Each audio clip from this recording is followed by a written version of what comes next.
Namaste. Kerala PSC assistant professor of commerce collegiate സെലക്ഷന് വേണ്ടിയിട്ടുള്ള സിലബസാണ് നമ്മൾ ഇന്ന് നോക്കുന്നത്. 10 മൊഡ്യൂൾസാണ് ഉള്ളത്. Research methodology and quantitative techniques ആണ് ആദ്യത്തെ മൊഡ്യൂള്. ഇത് നമ്മൾ BComനും MComനും ഒക്കെ പഠിക്കുന്ന സബ്ജക്ട്സാണ് ഇതിൽ സിലബസിലുള്ളത്. Financial markets and services, investment management, financial management, advanced cost and management accounting, income tax, GST, corporate financial accounting and reporting, international business and finance, management and organisational behaviour, corporate governance and business ethics. ഇതൊക്കെയാണ് നമുക്ക് 10 മൊഡ്യൂളുകളിൽ പഠിക്കാനുള്ള കാര്യം. അതിൽ ആദ്യത്തെ മൊഡ്യൂളായ research methodology and quantitative ടെക്നിക്സിൽ എന്തൊക്കെയാണ് പഠിക്കാനുള്ളതെന്ന് നമുക്ക് നോക്കാം. History of social science research, types of research, research process, scaling, reliability and validity test, types of research designs, types of data.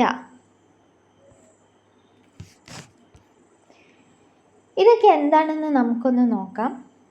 History of social science research എന്ന് പറയുമ്പോൾ പണ്ട് കാലങ്ങളിൽ ഫിലോസഫിക്കലായിട്ടായിരുന്നു social science പഠിച്ചിട്ടുണ്ടായിരുന്നത്. അതിൻ്റെ ബേസ് എന്ന് പറയുന്നത് ഫിലോസഫി ആയിരുന്നു.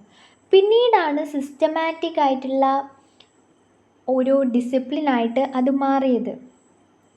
Social science എന്ന് പറഞ്ഞാൽ നമുക്കറിയാം സൊസൈറ്റിയെക്കുറിച്ചും പീപ്പിളിനെ കുറിച്ചും സൊസൈറ്റിയിലുള്ള ഇൻസ്റ്റിറ്റ്യൂഷൻസിനെ കുറിച്ചും ഒക്കെയുള്ള പഠനമാണ്. അത് പിന്നീട് സിസ്റ്റമാറ്റിക് ആയിട്ടൊരു സയൻറ്റിഫിക് ഡിസിപ്ലിനായി പരിണമിക്കുകയാണ് ഉണ്ടായത്. ഇതാണ് history of social science research. Types of research നമുക്കറിയാം. ബേസിക് റിസർച്ച് ഉണ്ട്, ഒരു കാര്യത്തിനെ പറ്റി അന്വേഷിക്കുക. പിന്നെ എക്സ്പ്ലോറേറ്ററി റിസർച്ച് ഉണ്ട്, ക്വാളിറ്റേറ്റീവ് റിസർച്ച് ഉണ്ട്, ക്വാണ്ടിറ്റേറ്റീവ് റിസർച്ച് ഉണ്ട്. ക്വാളിറ്റേറ്റീവ് റിസർച്ച് എന്ന് പറഞ്ഞാൽ എന്താണ്? ഒപ്പീനിയൻസ്, അതേപോലെ ഇൻടാഞ്ചിബിൾ ആയിട്ടുള്ള കാര്യങ്ങളെ പറ്റി റിസർച്ച് ചെയ്യുന്നതാണ്. ക്വാണ്ടിറ്റേറ്റീവ് ആണെങ്കിൽ നമ്പേഴ്സ് ഒക്കെ ഇൻവോൾവ് ആയിട്ട് പെർസെൻറ്റേജ് ഒക്കെ കണ്ടുപിടിക്കുന്ന തരത്തിലുള്ള റിസർച്ചുകളായിരിക്കും.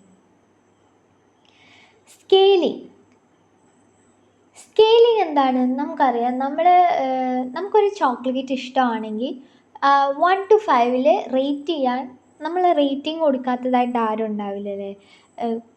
നമ്മളിപ്പം ആമസോണിലോ ഫ്ലിപ്കാർട്ടിലോ വേറെ വെബ്സൈറ്റിലൊക്കെ പർച്ചേസ് ചെയ്യുന്ന സമയത്ത് റേറ്റിംഗ് കൊടുക്കാറുണ്ട്. അതുപോലെയാണ് ഒരു സ്കെയില്. ലിക്കേർഡ് സ്കെയിലുണ്ട്. ഒരു ചോക്ലേറ്റ് ഇഷ്ടമാണോ എന്നുള്ളത് 1 to 5 നമുക്ക് എത്ര റേറ്റിംഗ് എന്ന് വെച്ചാൽ കൊടുക്കാം. അതാണ് സ്കെയിലിംഗ് എന്ന് വെച്ചാൽ. റിസർച്ച് പ്രോസസ്സ്, എന്തിനും ഒരു പ്രോസസ്സ് ഉണ്ടാവും. ഇപ്പം നമ്മളൊരു ടീ ഉണ്ടാക്കുകയാണെങ്കിൽ അതിനൊരു പ്രോസസ്സ് ഉണ്ട്. അതുപോലെ റിസർച്ചിനൊരു പ്രോസസ്സ് ഉണ്ട്. എന്താണ്? ആദ്യം പ്രോബ്ലം ഐഡൻറ്റിഫൈ ചെയ്യണം, എന്നിട്ട് അതിനെക്കുറിച്ച് പഠിക്കണം, എന്നിട്ട് ഡാറ്റ കളക്ട് ചെയ്യണം, എന്നിട്ട് അത് അനലൈസ് ചെയ്യണം, അതിൻ്റെ ഫൈൻഡിങ്സ് ആൻഡ് കൺക്ലൂഷൻസ് കൊടുക്കണം. റിസർച്ചിന് ഇലാബറേറ്റ് ആയിട്ടുള്ള തന്നെ പ്രോസസ്സ് ഉണ്ട്. ഇത് നമുക്ക് ഷോർട്ടാക്കിയിട്ട് മനസ്സിലാക്കാം. റിലയബിലിറ്റി ആൻഡ് വാലിഡിറ്റി ടെസ്റ്റ് ഉണ്ട്. റിലയബിലിറ്റി ടെസ്റ്റ് എന്ന് വെച്ചാൽ എന്താണ്? ഇന്ന് ഞാൻ ഒരു മെഷീനിൽ വെയിറ്റ് നോക്കിയപ്പോൾ 50 kg ആണ് കാണിച്ചത്. അടുത്ത ആഴ്ച നോക്കിയപ്പോഴും 50 kg, പിന്നെയും കുറച്ച് ദിവസം കഴിഞ്ഞ് നോക്കിയപ്പോഴും 50 kg തന്നെയാണ് കാണിക്കുന്നത്. അതായത് ഇത് റിലയബിളാണ്. അഥവാ ഇന്ന് 1 മണിക്കൂറും പല സമയങ്ങളിലായിട്ട് ഒരേ സാധനത്തിൻ്റെ വെയിറ്റ് നോക്കുന്ന സമയത്ത് അത് സെയിം ആണ് കാണിക്കുന്നത് എന്നുള്ള ഉദാഹരണത്തിൽ അത് റിലയബിളാണ് എന്ന് നമുക്ക് മനസ്സിലാക്കാം. എന്നാൽ വാലിഡിറ്റി ടെസ്റ്റ് എന്ന് വെച്ചാൽ എനിക്ക് ശരിക്കും 55 kg ആണ്, പക്ഷേ മെഷീനിൽ കാണിക്കുന്നത് 80 kg ആണ്. So it is showing A wrong answer, wrong measurement. So അതെന്താണ്? അത് വാലിഡ് അല്ല എന്ന് നമുക്ക് പറയാം. ഇനി types of research designs. Exploratory research design ഉണ്ട്, പിന്നെ എന്താണ് എക്സ്പെരിമെൻ്റൽ റിസർച്ച് ഡിസൈൻ ഉണ്ട്. അങ്ങനെയുള്ള റിസർച്ച് ഡിസൈൻസ് ഒക്കെ ഉണ്ട്. Cross sectional and time series research designs. Cross sectional research design എന്താണ്? At a point of time ഒരു പ്രാവശ്യം മാത്രമേ നമ്മൾ പഠിക്കുള്ളൂ, അതാണ് ക്രോസ് സെക്ഷണൽ റിസർച്ച് ഡിസൈൻ.